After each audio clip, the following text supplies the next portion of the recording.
Chapter 7. I have a cunning plan. The bear stares right at us. He narrows his small black eyes and grins. I see rows of glinting white teeth, as sharp as arrowheads. We are dead. I scream. Dog growls, the bear roars. Then I run. I speed through the forest, stamping down sticks, snapping off twigs and scraping on thorns. Dog is behind me, beside me, ahead of me. I force my way through the thick forest, not daring to look back. An earth-shattering roar erupts right behind me. The ground trembles. The bear is gaining on me. His hot breath brushes the back of my neck. It stinks of rot and rage. He wants to eat me for dinner. I look left, then right. Perhaps I can climb up a tree, but if I'm not quick, the bear will pull me down and have me for supper. The blue water gurgles and glitters to one side of me. That's it, the river. This way, dog, I bellow, and we dart through the bushes.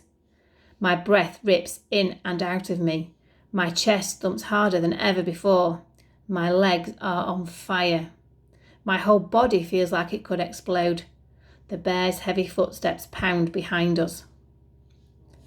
Thrusting my hand axe into my furs, I plunge into the freezing river, followed almost immediately by Dog. I fling my arms and churn my legs. Desperately, I try to pull my body through the raging river. I hear an almighty splash, and an enormous wave crashes over me. My whole body is dragged underwater. Hauling myself back towards the surface, I gasp as my head breaks into cold, fresh air. I choke and splutter out the freezing water. One panicked glance behind me is enough. The bear is in the river. His mighty limbs carve through the water. His piercing black eyes are transfixed on me. His sharp white teeth continue to glisten dangerously. I'd forgotten that bears can swim. Dog scrambles out on the other side of the river. My legs pump and my heart thumps as I squelch onto the muddy riverbank. I clamber clumsily to my feet. My exhausted legs tremble. I look back and see that the bear is close behind, gaining on us. I can't outrun him. If I can't escape, I'll have to fight. I dig out my axe and clutch it. The edge bites my skin. I feel almost dizzy. Any second, I'll have to turn and fight. The river bends up ahead. Dog leans into the bend and I skid after him. The light of the setting sun hits me in the face. I can't see a thing.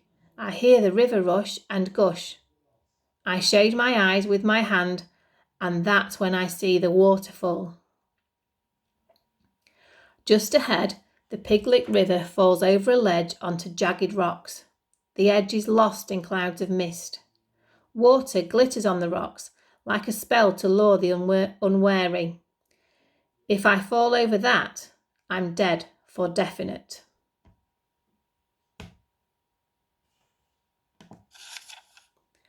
Dog yaps and springs along the ledge top. I twist in his direction, but the ground is wet and my foot slides out from under me. I land on the mud, hard. My knees are sore, my hands are blistered, and my ankle is throbbing. But I have a bigger problem. A problem with huge curved claws and blood-stained teeth. I look up. The bear's small eyes shine with malice. He towers over me like a huge cliff.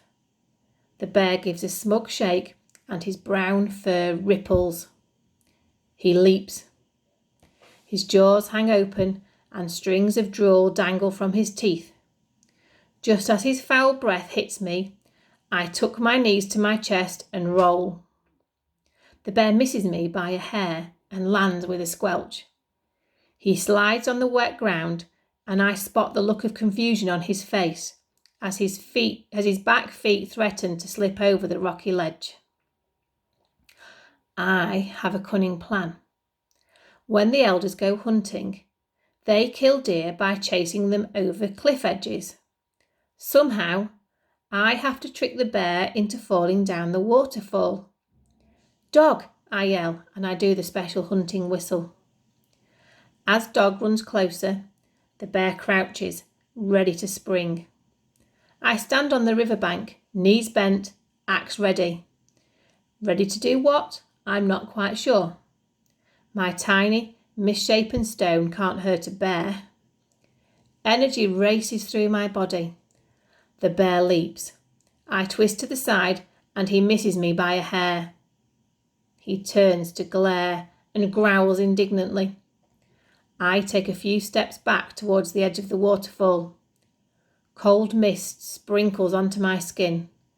I'm balanced on the edge of a deathly drop. My chest is tight and my head feels so light it could float away like a cloud. Then Dog is there, lean and quick as a darting fish. Dog races round the bear. The bear is distracted and lumbers after him. Dog chases round and round in circles and the bear follows. Just watching makes me dizzy. Then Dog runs and leaps over to me, his pink tongue dangling from his panting mouth, and the bear stumbles after him. This is it. I can't mess this up, or it won't be the bear tumbling down into a smushy gloop on the rocks below. It'll be me. The bear is so close, it could almost grab Dog's tail and swing him into the air. Just as Dog reaches me, he swerves. The bear lunges at me, his deadly teeth bared, powerful claws out. I dive sideways. My ribs crash onto the rocks and the breath is knocked from me. A shadow flies overhead. I look up. The bear tumbles over the ledge into the misty waterfall. It feels like an age before anything happens. I hear a thud. Then nothing. It's over. I flop back onto the cool rock. Woohoo! I yell at the sky. The dog joins in, howling. I'm alive! We're both alive! Alive, alive, alive! I peer over the rocky edge. Through the mist, I can just make out the brown bear lying far below. I just killed a bear. Me! B! With only a bit of help from Dog. No one's going to make me pluck feathers all day after this. It's not easy to reach the bottom of the waterfall. There's a sloping path down, but it's on the other side of the Piglet River. I wade across and climb up the opposite bank with my teeth chattering. Dog and I clamber and slide down the uneven rocks to the base of the waterfall. The bear didn't fall into the water, he landed on the rocks on the opposite bank. Once again, we have to swim across. Dog yawns his biggest yawn. I sigh my biggest sigh. Just one more crossing, Dog, I reassure him. I lead the way downstream to where the water is rushing less. On the shore, I take a deep breath, then I plunge into the water. My bones feel like ice. Quickly, I push forward, afraid that I'll be frozen solid any moment. When I reach the opposite bank, I clamber out of the river, shaking all over. I don't think that I'll ever be warm again. The first thing that I'm going to do is make a fire. I collect dry grass and twigs and a few big branches. I whack the branches with my axe. My hands are so sore, but I know that I need to get wood if I'm going to be warm tonight. I hack at some of the thinner branches and soon enough they're all roughly chopped into fire-sized pieces. I carry my freshly cut wood pile near to where the bear lies on the rocks. Fire will scare away any scavengers that come sniffing in the middle of the night trying to eat my bear. For the second time in my life, I attempt to start a fire. I twirl a sharp stick on a split branch and begin Dad's song. Twirl the stick between your palms, never mind your aching arms. Till the smoke curls higher and higher, that's the way to make a fire. Maybe the sky spirits think that I've earned a favour. Or maybe I'm getting the hang of it, but the fire lights much quicker than before, and it doesn't disappear. Soon enough, it's blazing. The bear is a little bit smushed up from his fall, but there's plenty of delicious meat on him. It takes a few swipes, but somehow I manage to hack off some strips of meat for myself and dog. I take the hunks of meat and roast them on the hot stones at the edge of the fire. Bear meat had better be more delicious than pig meat, I say impatiently as dog tucks into his portion. I wait for mine to brown a little more before I spear the roasting meat with a sharp stick and take a nibble. It tastes amazing. Maybe it's just that I'm utterly tired and hungry. Maybe it's because I nearly died today. But this meat tastes better than anything I've ever eaten in my entire life. When I'm full, I curl up next to dog. I've got a full belly, a blazing fire, and a swelling sense of pride. I killed a bear today. There's just one problem, and I begin to deflate just thinking about it. I miss my tribe, and most of all, I miss my dad. That night, I dream. I'm lying beside a fire. Beside me sits the bear, reshaping my axe with a stone. Lie still, human, he says. This won't hurt a bit. Well, he stops to inspect his axe. It won't hurt me a bit. The bear chortles and I try to wriggle away, but I can't. The bear guffaws. I try to scream for help. The bear roars with laughter, showing his huge, curved teeth, and I wake up, gasping.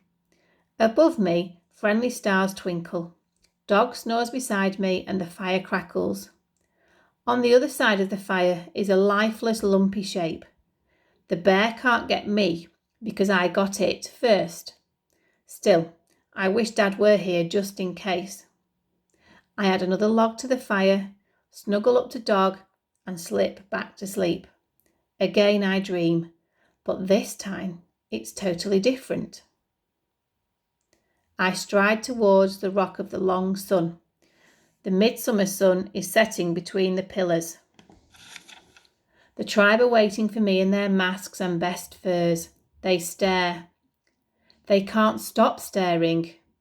Snore of the rat's mouth hangs open, and even Bent Tree's eyes go all goggly. I wonder if I've forgotten to put my clothes on and look down. I see that I'm dressed in bristling bear fur. Something heavy weighs down on my head. I lift whatever it is off. It's a bear skull. The whole tribe cheers. The elders do the dance of the dizzying dog and sing the song of Bee who slew the bear. For once, they let me join in.